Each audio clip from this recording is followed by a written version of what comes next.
senhores jornalistas, funcionários da Câmara, ouvintes e espectadores através das redes sociais, portanto, cidadãos de Coimbra ou outros.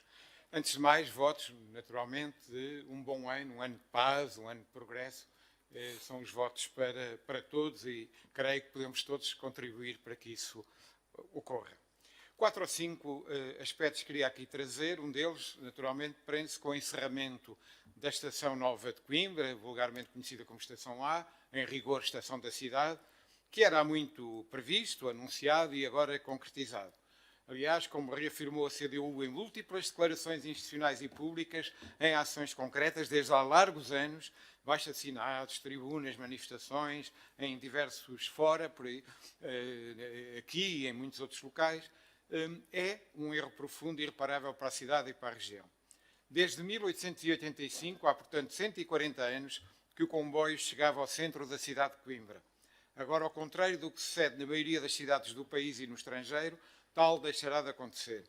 E tudo isto ocorre quando é unânime, ou praticamente unânime, ou parecia ser unânime, a defesa da ferrovia como instrumento fundamental de mobilidade para as pessoas. Pois, sem dúvida, o comboio é o transporte mais seguro, mais fiável, mais amigo do ambiente. Os responsáveis por este desfecho foram sucessivos governos do PS, PSD, CDS, com complicidades várias, que ao longo do processo de vários anos, por omissão ou ação, não só não se manifestaram contra este encerramento, como foram favoráveis ao mesmo.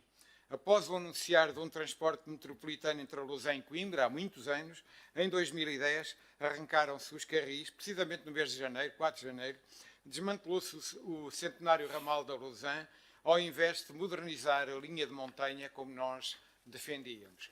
O encerramento, agora concretizado, tem consequências na Baixa de Coimbra, no seu tecido económico e social, na mobilidade das populações, na valorização do transporte ferroviário, que ao longo de anos tem sido fortemente afetado por desajustamento de horários, cortes, suprimentos de linhas, encerramento de estações e apiadeiros.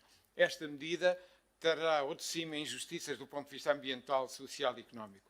Este encerramento, nas condições em que se realiza, demonstra ainda a falta de planeamento, que aliás tem sido visível na obra do Metro Mondego, que acumula já um longo atraso.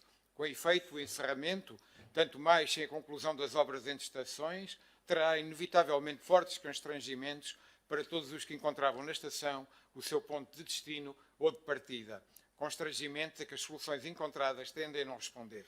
A forma como esta obra está a ser feita torna-se grosseira, uma grosseira falta de respeito pela vida das pessoas. A cidade está há anos num claro estado de sítio. Estão por esclarecer ainda os custos acrescidos para os utentes, ou se existirão, no transporte entre a Estação B e o centro de Coimbra, a quando da entrada em funcionamento do novo transporte do Metro Mondego.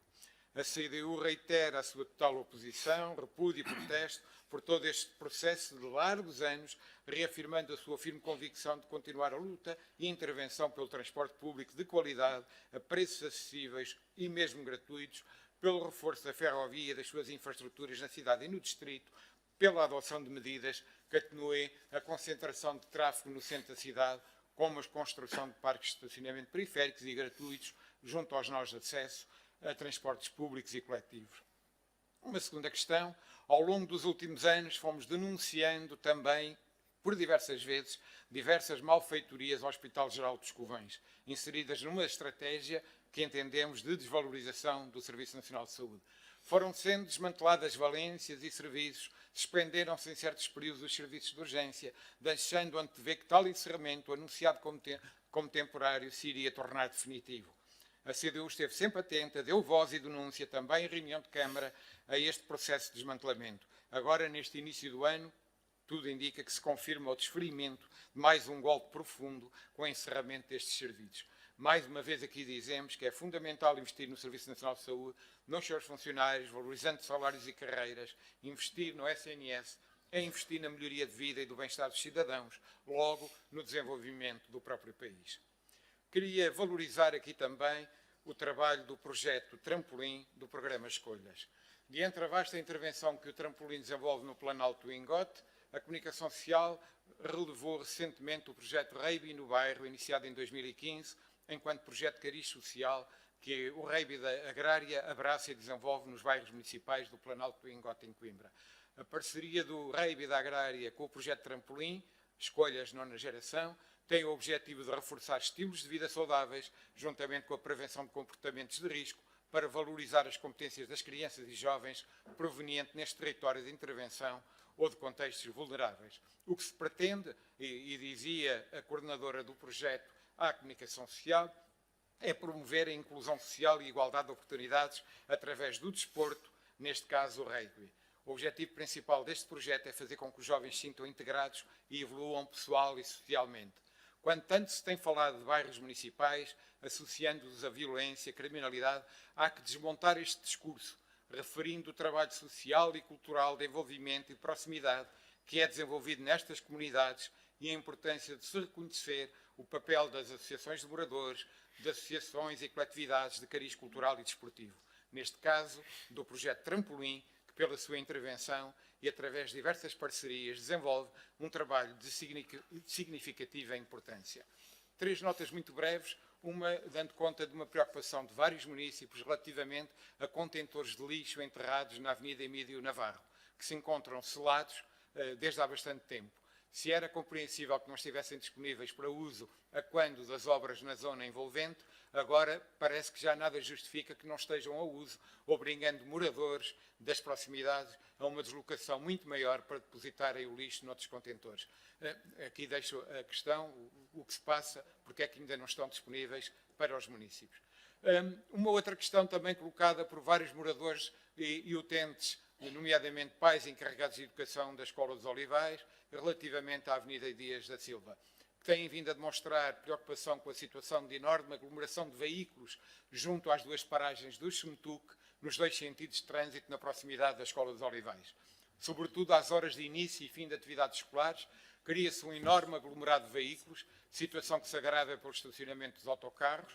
Dizem-nos que tal situação interfere com a mobilidade e circulação automóvel, mas sobretudo preocupa pelos riscos papilhões transeuntes, inclusive crianças, que a essas horas tentam circular ou atravessar, naturalmente com os seus encarregados de educação, a rua.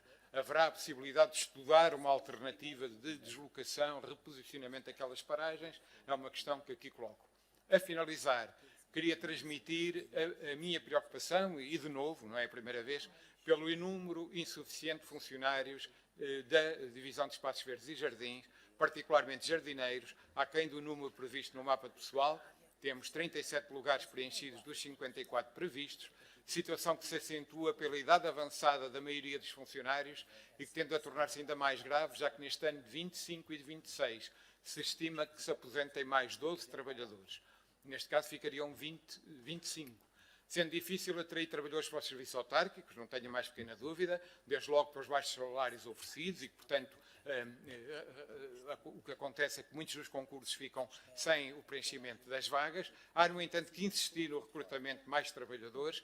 Recordo que há alguns anos atrás o número de trabalhadores era o dobro deste que existe atualmente. E esta situação ocorre quando aumentam, ainda hoje de manhã verificámos isto no Conselho, e bem, e muito bem, aumentam as áreas verdes de intervenção municipal. Portanto, temos que encontrar, com certeza, formas de dar resposta ao acréscimo destas áreas e, simultaneamente, ao preenchimento de lugares para dar conta destas tarefas. Dito